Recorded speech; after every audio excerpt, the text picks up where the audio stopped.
Testing 1, 2, 3. Excellent.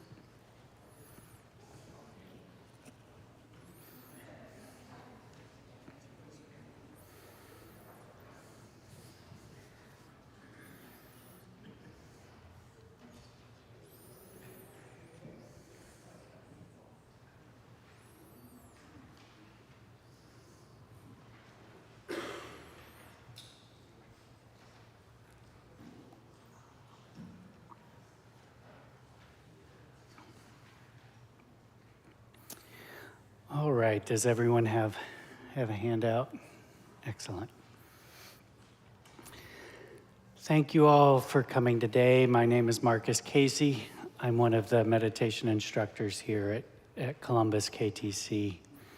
A few months ago, I started a series on the 37 practices of a Bodhisattva, a small text by Togme Zangpo. That's the entire thing right there. So you have all of it right there. But it is so packed with meaning that this is day number 3 working on it, and we're still only starting number 9 of the 37, and we're only going to make it through a few of them.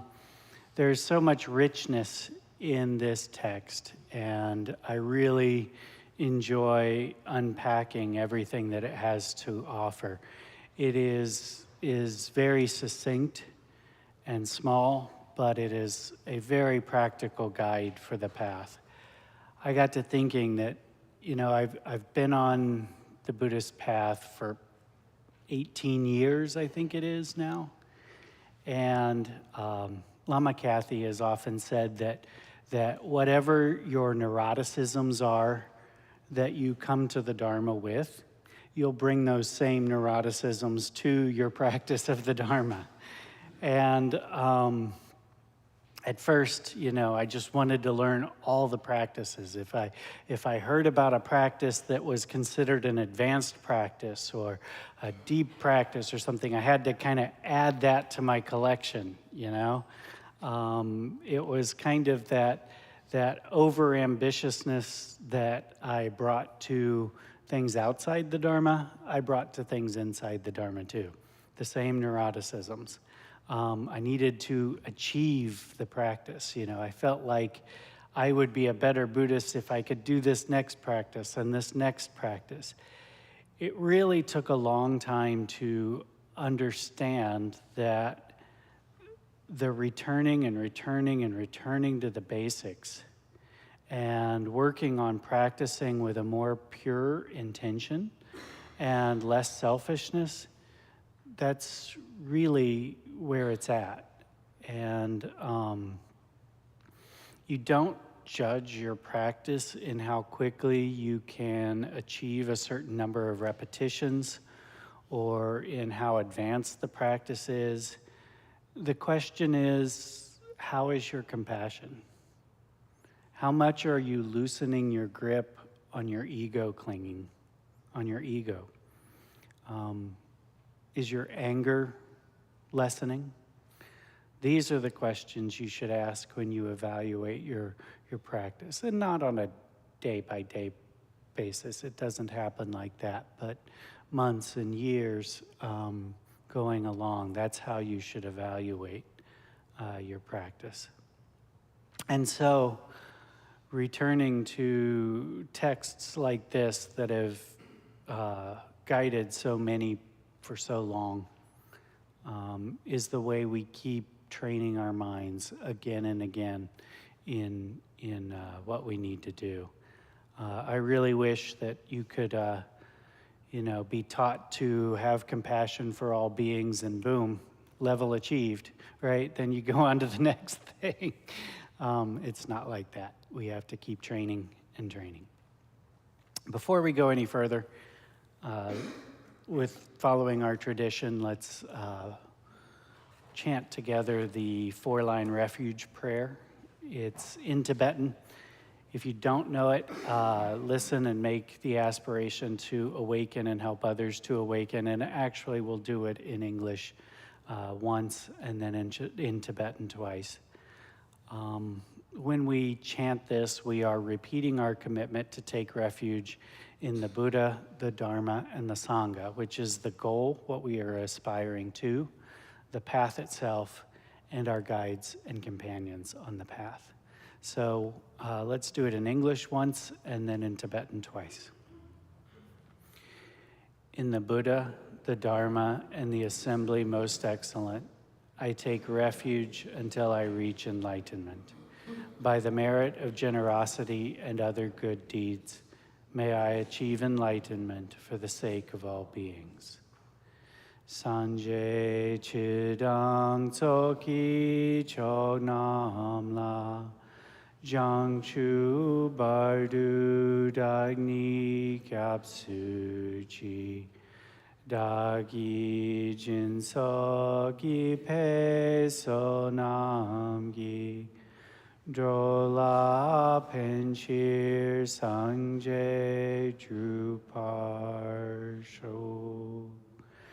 Sangje chidang tsoki chognam la, jangchu bardu dagni kyapsuchi, dagi jinsoki pesunamgi, drola penchir sanje druparsho. Okay, this is like I said, the third teaching in this series, and the others are available on YouTube if you want to look them up. Those talks covered the introductory verses as well as the first 8 stanzas. So let's go ahead and recite the, do I have them? I don't even have them with me. Can I have a version of the handout? Thank you. Let's go ahead and recite starting at the beginning, and let's go through the first 9 verses, and then we'll start teaching on the 9th verse. Namo Lokesvaraya. You see that say it with me. You see that all phenomena neither come nor go. Still, you strive solely for the benefit of beings.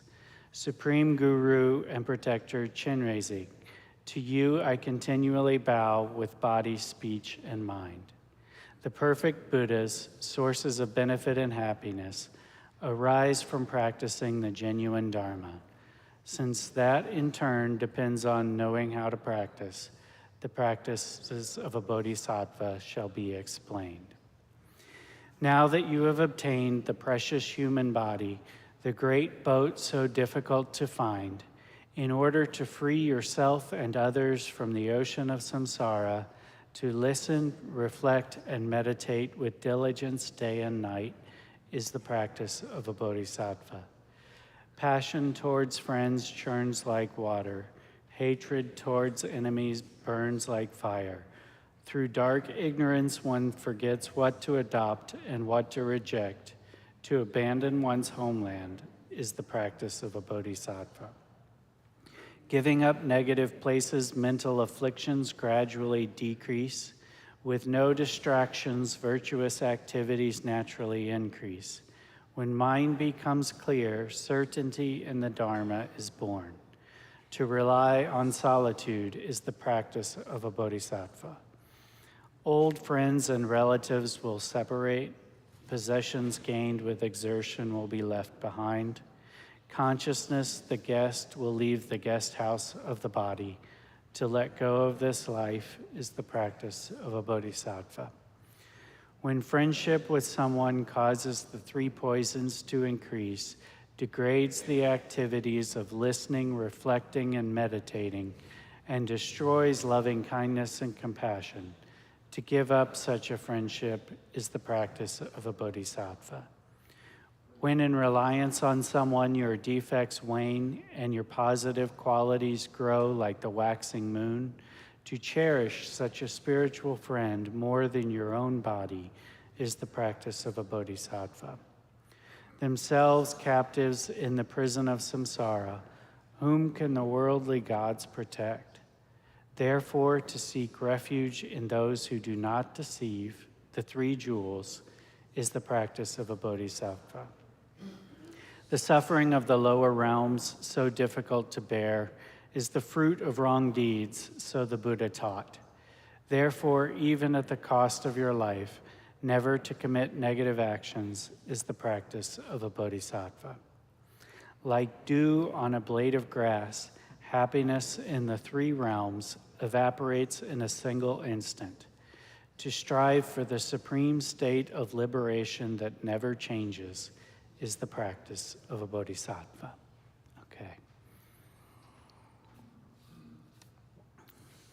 All right, so let's start with that one. Like dew on a blade of grass, happiness in the three realms evaporates in a single instant. To strive for the supreme state of liberation that never changes is the practice of a bodhisattva. I really like one translation that I ran across that says, happiness in the three realms, where this translation says happiness in the three realms evaporates in a single instant. The translation I saw said, the delights of the three worlds by their very nature evaporate in a single instant. The delights of the three worlds. I like that phrasing. And then by their very nature. And I think that's important, and we'll keep talking about them.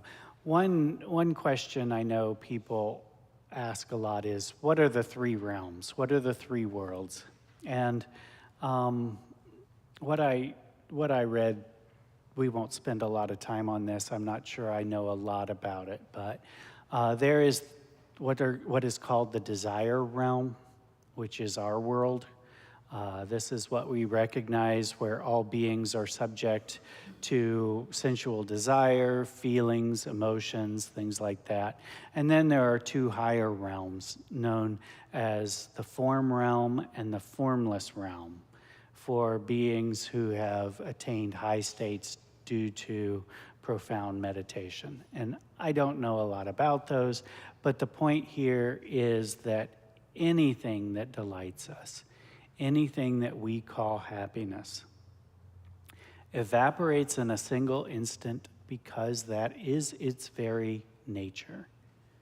The things that make us happy in this life are not by their nature meant to last. One day they will be gone. They are not permanent, real, and unchanging. We talked in an earlier verse about how quickly our lives can end. And now we are talking about how unsatisfactory our existence is in this realm. Anytime that we think we have attained happiness, poof, it is gone, like dew on a blade of grass. And we often blame others, or we point to our own mistakes. We look for all sorts of reasons, but the truth is that we're not ever going to find lasting happiness in this world because that is not its nature. The author of this text, Togme Zangpo, is quoted as having said, "There is no greater obstacle to Dharma practice than to be obsessed by the achievements of this life." And that hits close to home. I told you I'm achievement oriented, and that's a personal neuroticism. He also says, you won't accomplish both the Dharma and the aims of this ordinary life. If that's your wish, no doubt you're deceiving yourself. And that's interesting, isn't it? We're trying to have it all, aren't we? But he's saying here that you just can't do it all. If you spend your time obsessed with the achievements of this life and think that you're going to find happiness there, then you're missing out on what the Dharma really has to offer. Like many, I've struggled from time to time with depression. And depression can kind of beat us up with thoughts about our lack of happiness and the unsatisfactoriness of our situation. But I think, and this is just me speaking here, not one of our teachers, I think that depression mires us in a cycle of thinking that our lives should have been otherwise, right? We were supposed to have been happy, but things didn't turn out like they should have. We experienced a loss, and maybe we feel like that loss isn't fair, or maybe our work seems fruitless. Whatever it is, we often approach our lives with the premise that it was supposed to have been a happy life, but this happened, or that happened, and therefore it's only been a struggle. And little disclaimer here, I'm not a trained psychologist. There are various types of depression, and depression can have multiple causes. Some of them are biological. I'm talking from my own experience more about the depression that results from adverse circumstances. What we see here, though, is the recognition that life was always going to be a struggle, because that's the nature of this life. But if we recognize that, and according to the third line in this verse, strive for the supreme state of liberation that never changes, then we learn how to bring purpose to this life. And we can ultimately free ourselves and others from this cycle. Because otherwise, the next life won't bring us happiness either, or the next, or the one after that. As long as we keep our focus aimed in the wrong direction, we will never end up in the place we want to be. Recognizing the unsatisfactoriness of this world is just recognizing the truth of impermanence. It is just seeing reality clearly. And as we face that harsh truth, we use that understanding to inspire us to let go of the aims of this ordinary life and instead focus on practicing as a bodhisattva. And not only do we need it, but our world is in desperate need of bodhicitta as well. Our world needs us, those of us listening today, it needs us to feel our compassion, our love, our wisdom, to increase our compassion and love and wisdom. The world needs people who see clearly how deluded and deceiving the ways of the world really are. Practice and realization leads to finding the ways of the world tiresome. One of the commentaries I was reading called it children's games.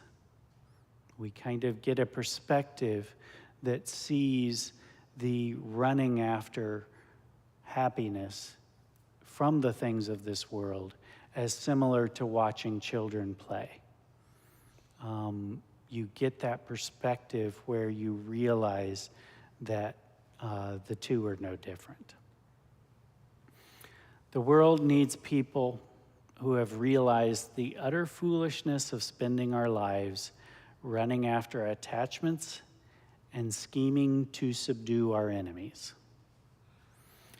Dilgo Khyentse Rinpoche, who wrote one of the commentaries, says, "Once you have been struck by the pointlessness of letting yourself be forever influenced and conditioned by your habitual tendencies, you will become sick of it.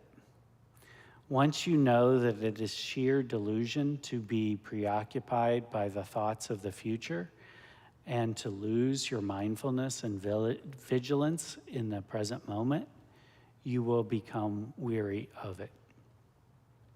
All those illusory goals and ambitions, even if you could ever manage to follow them through and bring them to some kind of conclusion, would that lead to a lasting result? You will recognize that there is nothing permanent in any of them. You might be the heir to a throne, but it is obvious that no king has ever maintained his power indefinitely. If nothing else, death will snatch it away. You might be the most formidable general, but you will never be able to subdue all of your country's enemies, no matter how many wars you wage. You might have tremendous power, influence, fame, and wealth, but it is all meaningless and hollow. Worldly enjoyments are pleasurable in the beginning, but as time goes on, they become an increasing source of torment. I read this week a quote by a billionaire, a name you might recognize. And he was, in what he was saying, it became very obvious that his focus, now that he's become a billionaire and has achieved all of this, his focus, he's plagued by paranoia about losing that money, about it being taken away from him by some government or some entity. And he's not even happy with his billions because he now is plagued by the thought that it will be taken from him. But it will be taken from him because if nothing else, he will die, right? And this particular one, I think he's also obsessed with that particular eventuality as well and trying to delay it as long as possible. I'm quoting Dilgo Khyentse Rinpoche from decades ago, and it just sounds exactly like the billionaires of today and how they're tormented by their own wealth and enjoyments. To give up all concern for the ordinary things of this life is a very difficult and deep teaching. But the more that you understand that it is the nature of ordinary things to fall apart and to let you down, the more you realize the wisdom of devoting yourself to the Dharma. His Holiness the 17th Karmapa says that as we strive for liberation, it is crucial to understand that liberation has everything to do with our minds. External things such as outer happiness and suffering, or the circumstances that bring those about, cannot be easily changed. Our bodies and external things are always limited.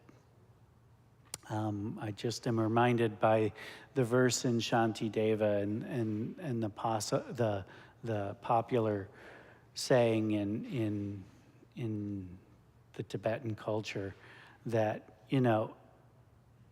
if the stones on the path that you're walking are hurting your feet, you can either try to cover the entire world with leather so that they won't hurt your feet, or you can just cover your feet with leather, right?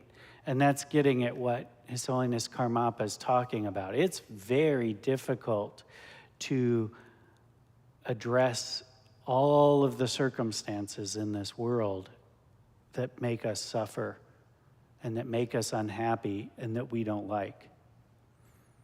But if we work on liberating our minds and adding armor to our minds to make them happy regardless of the circumstances, then, that's like just covering our feet with leather. That's just like putting on shoes. His Holiness Karmapa gave the example of working hard to improve at a sport, such as he uses the example of long jumping. He says that, when we first start, we can get better and better at it, but there is a boundary. There is a physical limit to what our bodies can do. But he says that isn't true of our minds. Our minds are free from limitation and can progress continuously. So it only makes sense in the limited time that we have to pour our time and energies into opening our minds to that limitlessness, rather than focusing on our physical comforts and attainments. All right, let's move on to the next verse. If you want to read verse 10 together with me. From beginningless time, your mothers have cherished you. If they now suffer, what good is your own happiness? Therefore, in order to liberate limitless sentient beings, giving rise to bodhicitta is the practice of a bodhisattva. And I just saw that there's a little typo in there. My apologies. Beginningless should be one word, and that's talking about in the Buddhist teachings. There is an infinity of time that stretches back in the past, as well as in the future. So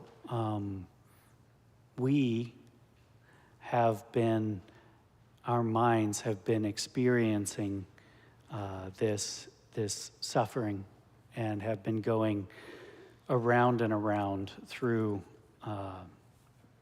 this life from time without beginning. And that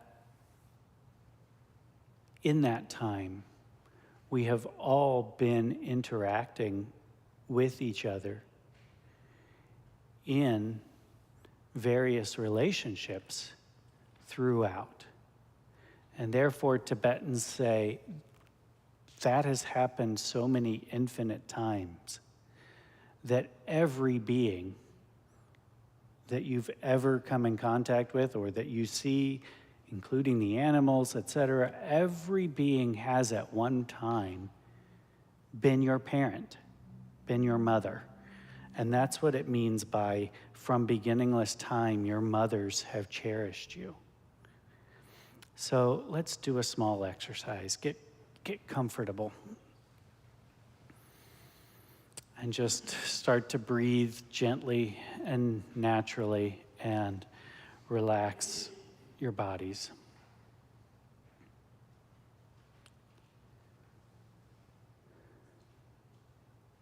I want you to bring to mind a person who has nurtured you and cared for you.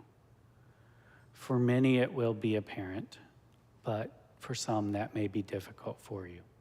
And if so, you can choose someone else in your life who has given their energy, time, and love to meet your needs. Let's just experience the warmth of their nurture.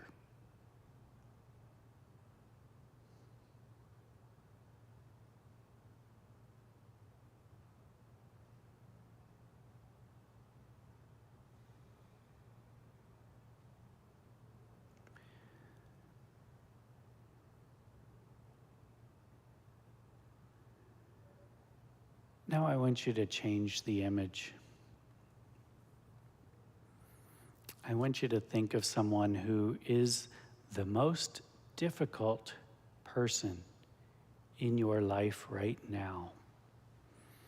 The person you have the most difficulty wishing happiness to.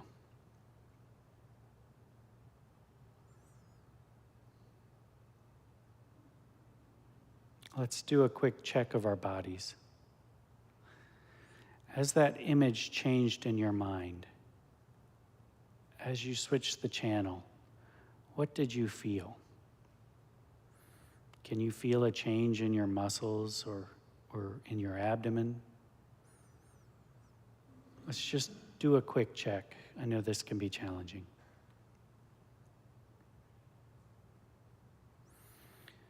Now consider, our teachers tell us that we ourselves, as well as those difficult people we are picturing right now, have been living countless interconnected lives from time without beginning.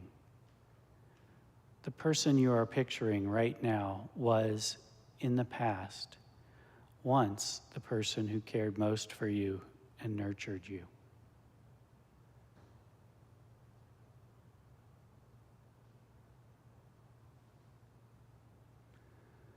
You also once cared and nurtured that person, cared for.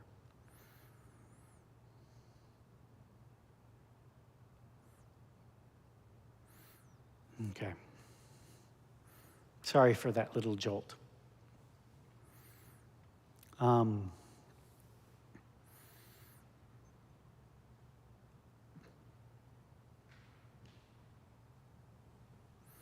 The verse says, from beginningless time, your mothers, plural, all of your mothers have cherished you. If they now suffer, what good is your own happiness? And that's where we start, as bodhisattvas to recognize the interconnectedness of everything, and that we won't be truly happy unless we seek the happiness of others. Dogo Khyentse Rinpoche says, the infinite number of beings who, in your successive lives since time without beginning, have been your parents, have loved you and cared for you to the point of being ready to give up their own lives for your sake. It would be heartless of you to forget their indescribable kindness and to ignore their suffering. And it would thus be heartless, too, to practice the Dharma for your own liberation while ignoring the bondage of others.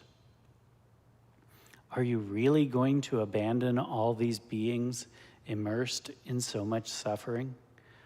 A son who is prosperous and happy and lives comfortably and eats good food while his parents go about in rags, destitute, hungry, and with no roof over their heads, would be seen by everyone as a figure of shame and contempt.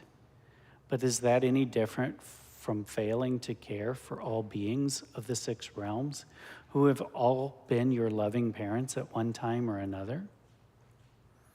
Just as all the Buddhas and Bodhisattvas of the past aroused the bodhicitta, making the wish to bring all beings to enlightenment, so now you, in your turn, should generate great compassion and arouse bodhicitta. The essence of the Dharma is the Mahayana teachings, and the essence of the Mahayana is bodhicitta.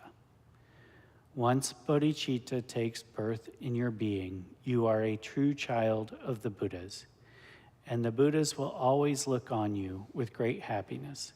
In all your lives to come, you will meet Mahayana teachers and benefit others.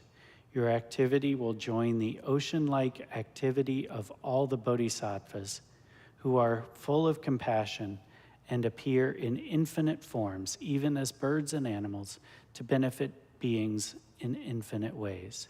Such an enlightened attitude benefits the whole country around you.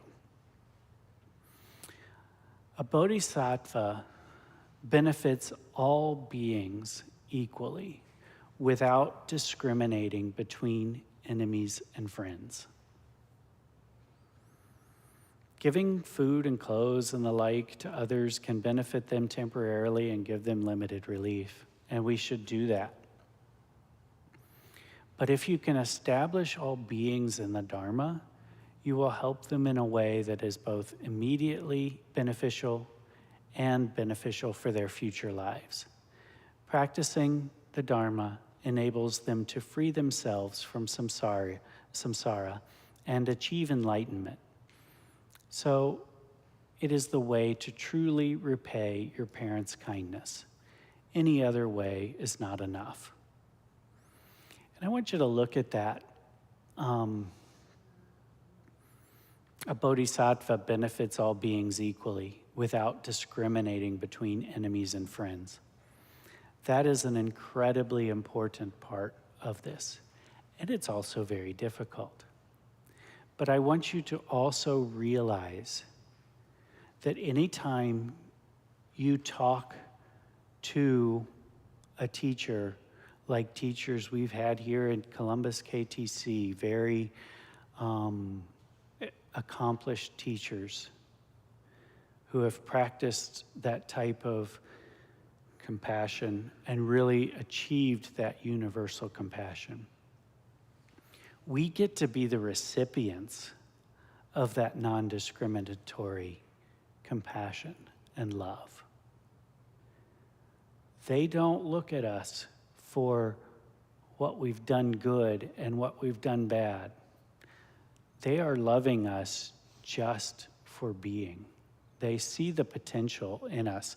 I remember the story about Khenpo Karthar Rinpoche when he looked out over the crowd and just said, if you could see yourselves as I see you, it would change you. And just the, experiencing just one time that kind of grace, that kind of compassion, that non-discriminatory compassion, that non-referential compassion. It's not based on who you are. It's based on the level of compassion that the teacher has received. That's the kind of thing we're searching for. That's what we're practicing for. All right, the commentaries go on to talk about the three excellences, which I really love because it's a little formula you can use throughout your daily life to bring meaning to anything in your life, to turn anything in your life into a Dharma practice.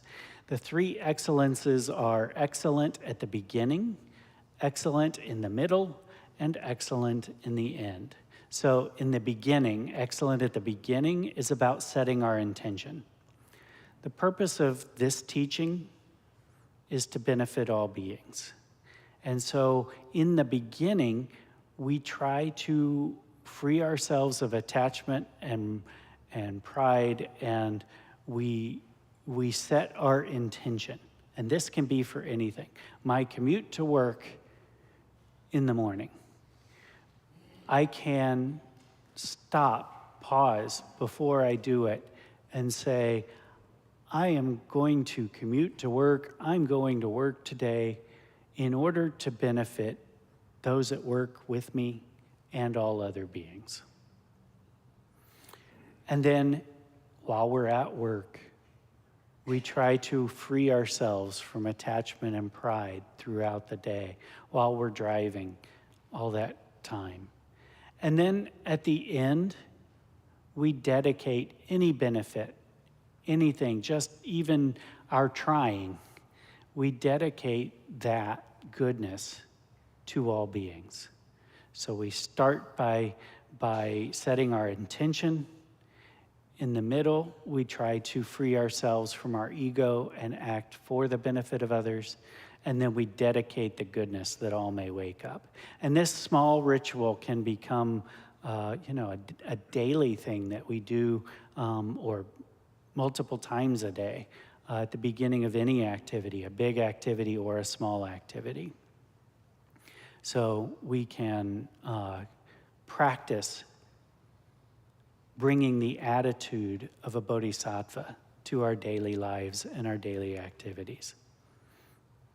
One verse tells us that we give rise to bodhicitta, or the enlightened mind, in order to liberate limitless sentient beings, all of them. And so the more we practice this, the more our minds become vast, and the more the power of our prayers becomes unlimited.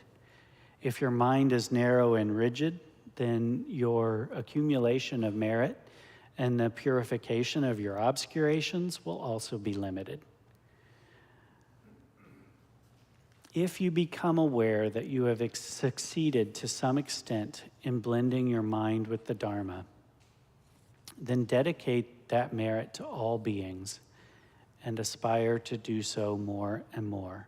His Holiness Karmapa reflects on this verse, saying that it underlines the importance of knowing that real satisfaction does not come from having an easy life and plenty of money. He says that these days he has a fairly comfortable life, even peace of mind. But that alone does not give him the greatest satisfaction.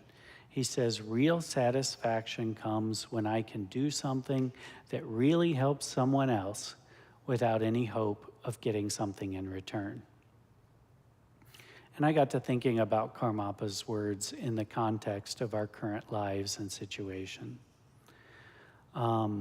Lately, I've had the feeling that life is getting less and less comfortable. It's harder and harder to find peace of mind. Things are getting more expensive. But that isn't where our satisfaction comes from anyway. Real satisfaction comes from being of benefit to others, and our chances for doing that are not decreasing. If anything, they're increasing.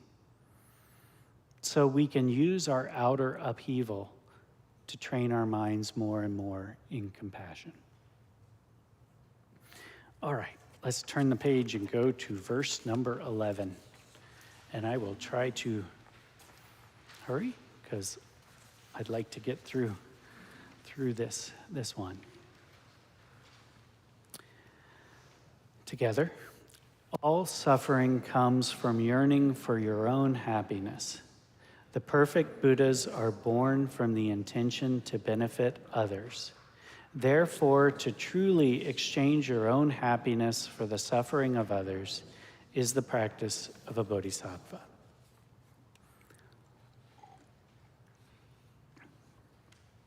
The first two lines there explain clearly and simply the difference between those of us who are caught in suffering and the Buddhas, what we're striving to attain. Shantideva, in The Way of the Bodhisattva, says something very similar, where he says, all the joy the world contains has come through wishing happiness for others. All the misery the world contains has come through wanting pleasure for oneself. Is there need for lengthy explanation? Childish beings look out for themselves. Buddhas labor for the good of others. See the difference that divides them. And we have many habits built up over lifetimes that lead us to have a very limited viewpoint. When we feel happy ourselves, we are quite satisfied, even if other people may not be feeling happy. But we don't really consider that our problem. And when we feel unhappy, we are too preoccupied with getting rid of what is upsetting us to care or remember that others may be feeling unhappy too. And this is a limited view that we have because of our delusions. But there are ways to train ourselves to widen our perspectives. And here it is talking about one of those methods called training oneself in exchanging oneself and others. And it consists of trying to put others in our place and put ourselves in theirs. The idea is to imagine that you are giving away to all beings whatever good things may happen to you, however small they may be, even a spoonful of good food, and on the other hand, to remember the unbearable suffering that others are going through and make up your mind to take those sufferings upon yourself with the same readiness a mother feels when she takes upon herself the suffering of her child. It's called Tonglen, and we teach it and practice it here. And there are many different ways of doing it. The visualizations can be very simple or very complex, and you can find what works with you and sometimes do it one way and sometimes do it another. But at the heart of it all, you visualize your heart being full of happiness and then giving that happiness to all beings. And then you picture their suffering and visualize that all coming into yourself and then disappearing. You can do this practice at any time and in all circumstances, whether you're on the cushion or not. By consistently practicing, you will reach the very core of the practice of all compassion and bodhicitta. There's a version of this practice that has a little script, and when you find yourself undergoing suffering, or if you experience a difficult emotion, you can say something like, I'll use fear here as an example. May my fear contain the fear of all sentient beings. By my working through my fear, may I bring all beings to Buddhahood, the complete freedom from fear. So by my working through my fear, may all others be free from fear.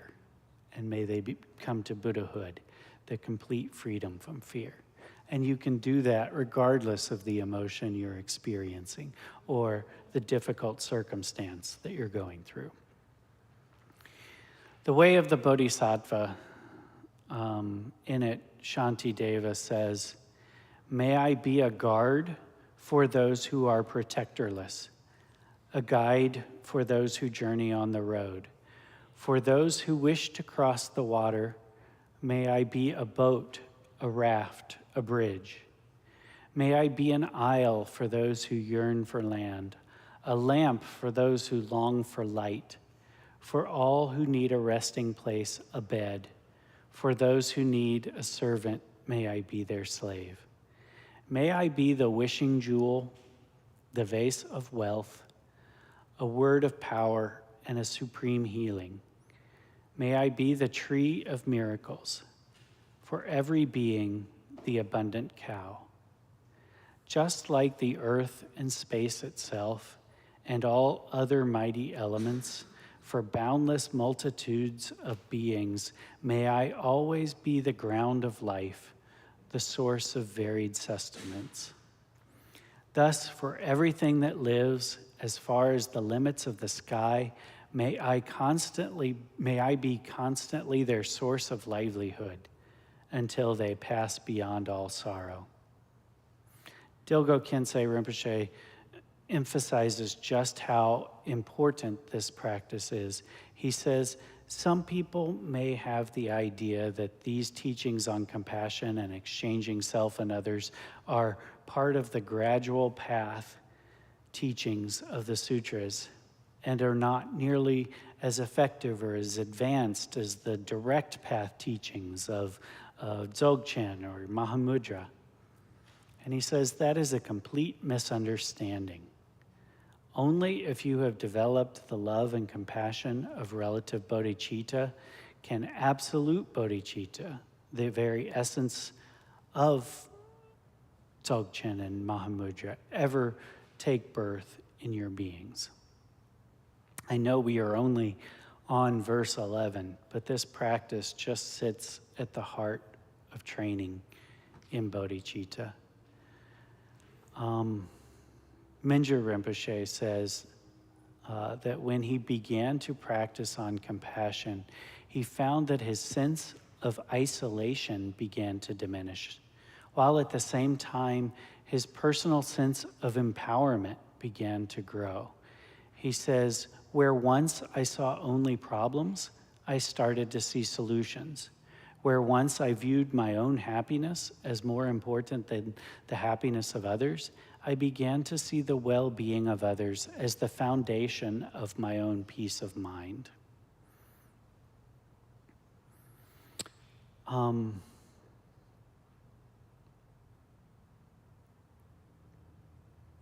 going to skip a little bit, but I'm going to quote from an 18th and 19th century teacher named Shabkar, who gave this advice to his students, this teaching. He says, if someone has compassion, he is like a Buddha. He is a Buddha, If someone has compassion, he is a Buddha. Without compassion, he is a Lord of death. With compassion, the root of Dharma is planted. Without compassion, the root of Dharma is rotten. One with compassion is kind, even when angry. One without compassion will kill, even as he smiles. For one with compassion, even his enemies will turn into friends. Without compassion, even his friends turn into enemies. With compassion, one has all dharmas. Without compassion, one has no dharma at all. With compassion, one is a Buddhist. Without compassion, one is worse than a heretic. Even if meditating on emptiness, one needs compassion at its essence. A Dharma practitioner must have a compassionate nature. Compassion is the distinctive characteristic of Buddhism. Compassion is the very essence of all Dharma. Great compassion is like a wish-fulfilling gem. Great compassion will fulfill the hopes of self and others. Therefore, all of you, practitioners and lay people, cultivate compassion and you will achieve Buddhahood. May all men and women who hear this song with great compassion benefit all beings. Shabkar said, I shall do whatever is possible to benefit all beings, not omitting a single one, no matter what evil actions they commit. This is free, unconditional compassion. This is not compassion that is dependent on how much it is deserved. This is heart wide open compassion. And this is what we teach here. This is what we practice here. And despite the situation of the world, regardless of the suffering ahead, we will constantly practice compassion. When we slip into anger or other negative emotions, we commit to returning to compassion. And this is what it means to walk the path of a bodhisattva. All right, we have a few minutes for some questions. If you would like to ask a question, come up to the microphone so that we can all hear it and so that it can be broadcast as well. Yes, looks like we have a couple. Go ahead. Okay. I've never asked a question here before. I just started coming here also, so I don't know a lot about this, so take that with a grain of salt. I don't know if I'm the only one, but even if I am, I'm going to have compassion for myself. That kind of has had like a tightness in their body ever since we went over let's think about the person that nurtured you and your, mother or whatever, and then someone that bothers you and all of that. I was hoping you could speak a little bit more on I guess maybe what the expectation is when it comes to the reality of the fact that some of us have had to cease connection, like communication with family members that are literally dangerous to be around. I noticed in, what do you call these, like stanzas or lines? Verses or stanzas? Verses, okay. Sure. Verse 5, it talks about, if a friendship, I'll just read it again, if that's okay. When friendship with someone causes the three poisons to increase, degrades the activities of listening, reflecting, and meditating, and destroys loving kindness and compassion, to give up such a friendship is the practice of a bodhisattva. So I'm like, does family count for that? I hope so. Yeah. So we specifically did talk about that one in the previous talk, and I remember that one of the things the commentaries pointed out was that the criteria for letting go of that friendship or relationship, or kind of creating that distance, if you look at that verse, the criteria it gives is what it does to you, what it does to your mind.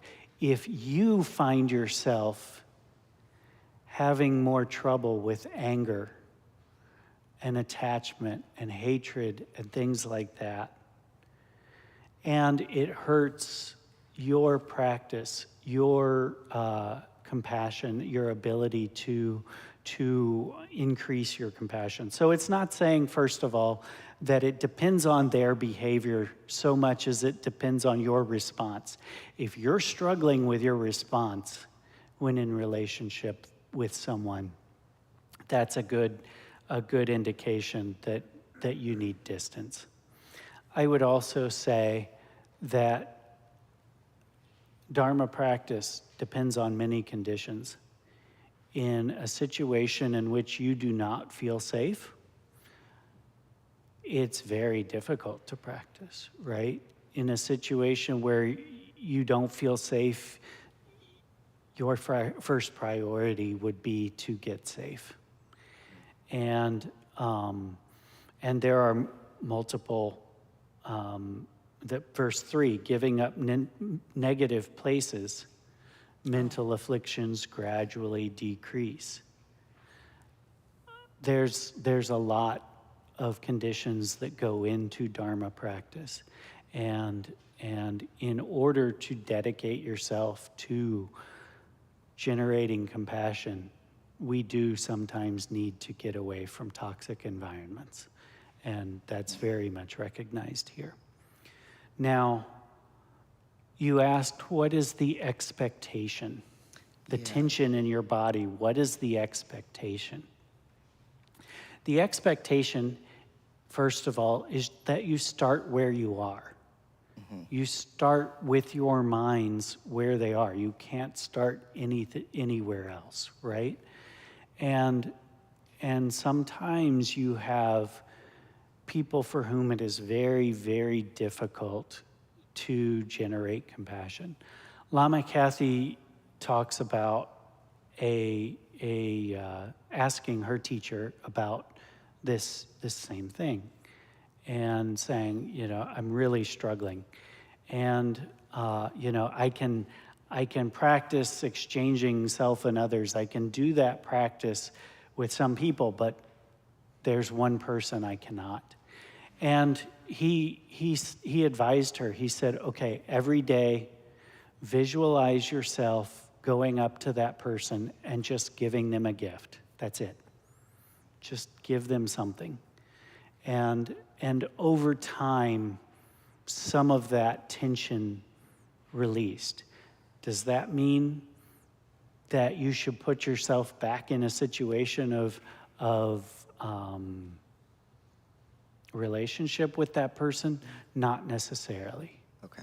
But in your mind, loosening that knot that prevents the generation of compassion, that's what we work on, right? Okay. So, whether or not you enter back in relationship with people, maybe a therapist can advise, maybe friends, maybe it's obvious, I'm not sure. But carrying around resentment hurts us.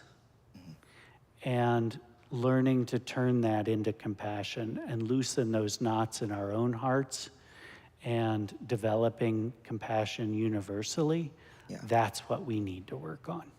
But the ultimate goal, I guess, is not to reconnect with everyone that's ever hurt you in your life, because that's how you be perfect and whatever. Right. That's kind of what I was checking.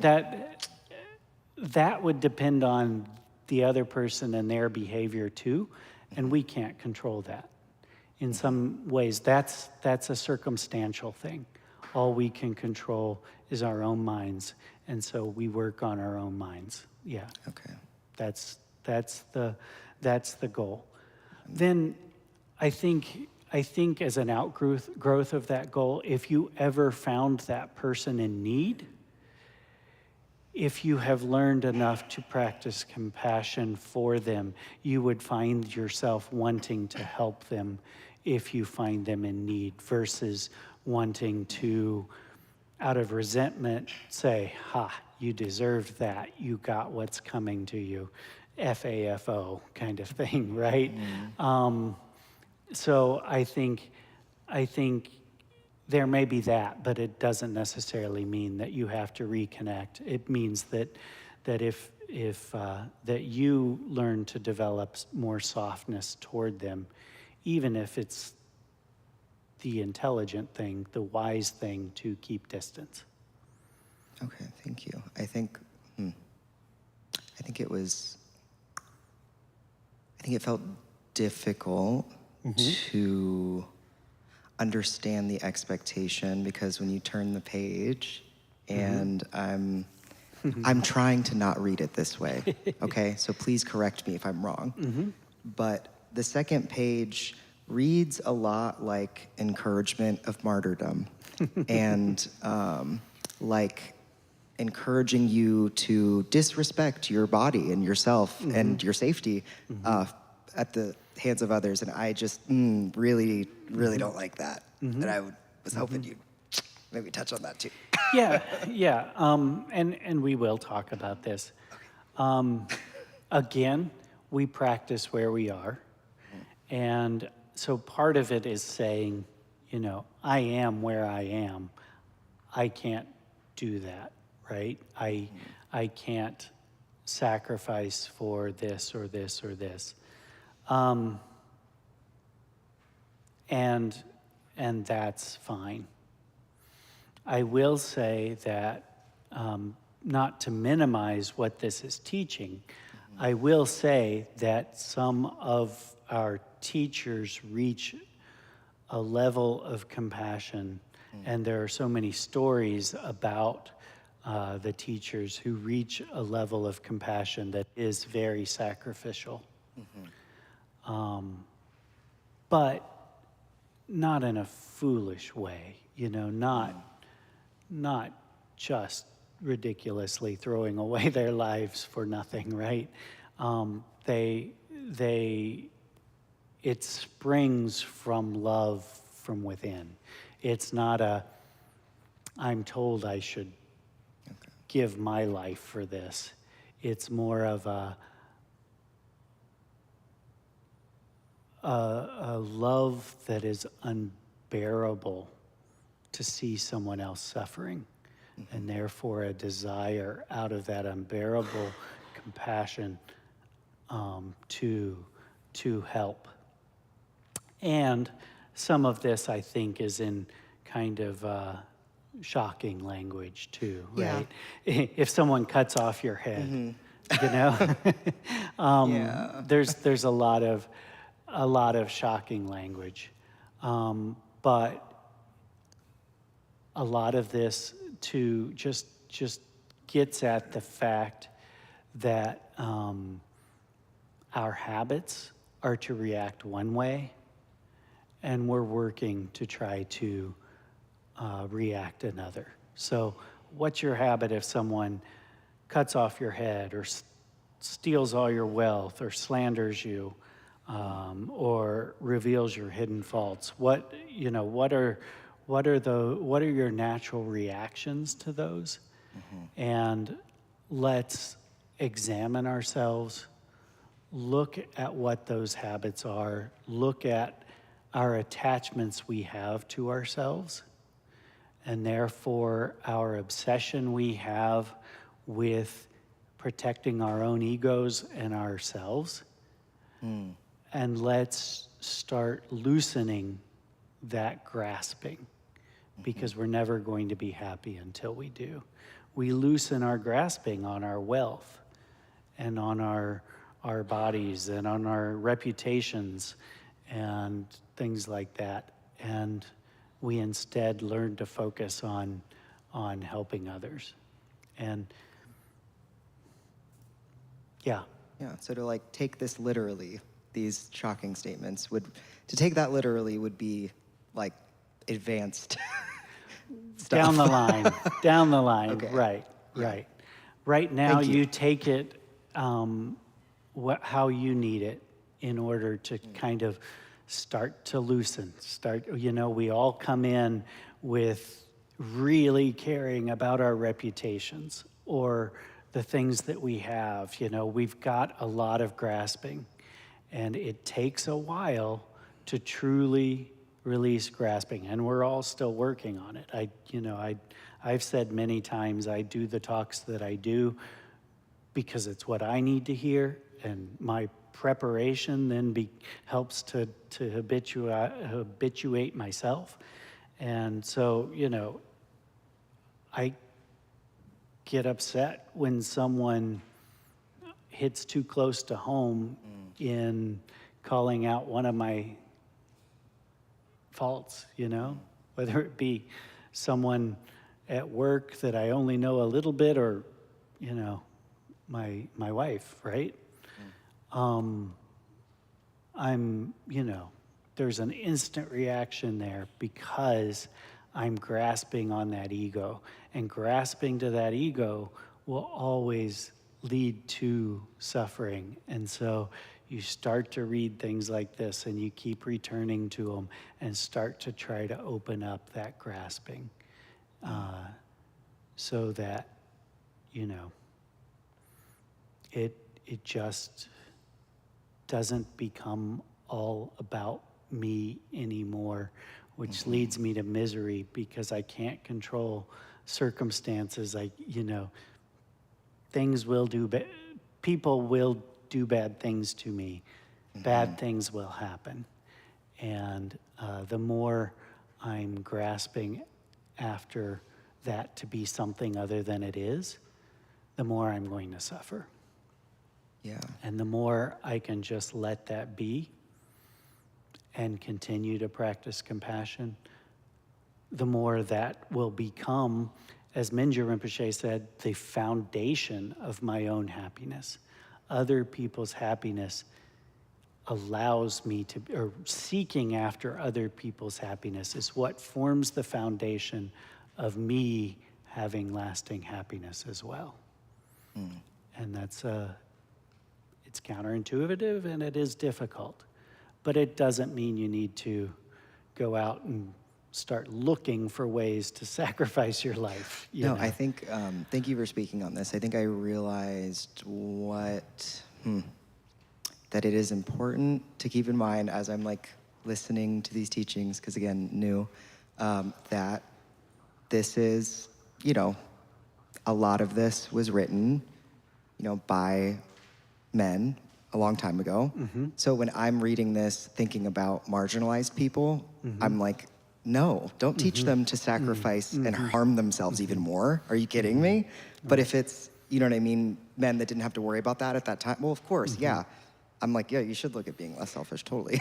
Right. Yeah. No. So that helped. That clicked. I don't know why while you were talking. I was listening, I promise, but I also realized that. Oh, I know. I mean, it does bring up a lot of things like that. And thinking about marginalized people,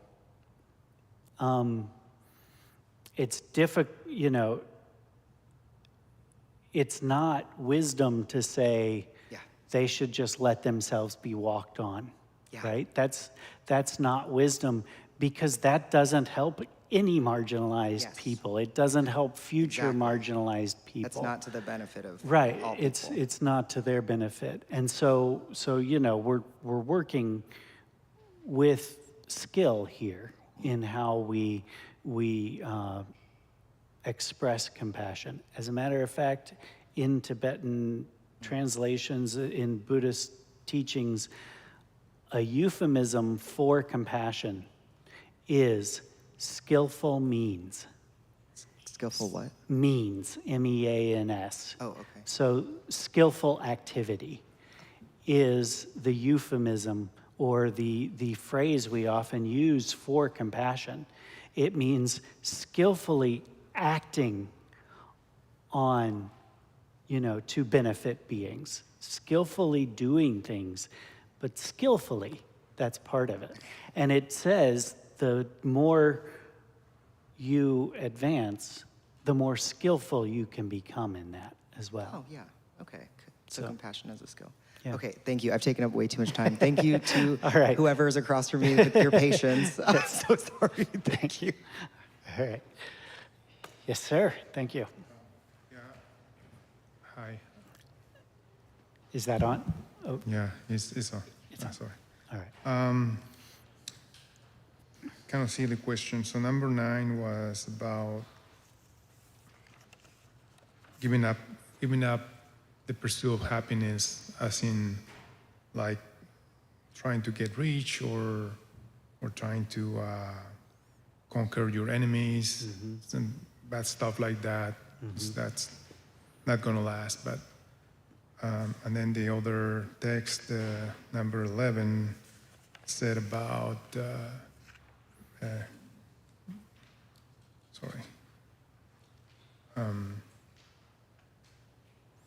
yeah, to be like, try to relieve everybody else from suffering. So what if your goal or you see your happiness of being a selfish act of maybe set up like a homeless shelter or or animal shelter or something like that. What if that you see that as being your goal, and when you achieve it, that you're going to be happy? How does that counter one another teaching? Yeah, I think it comes down to intention, right?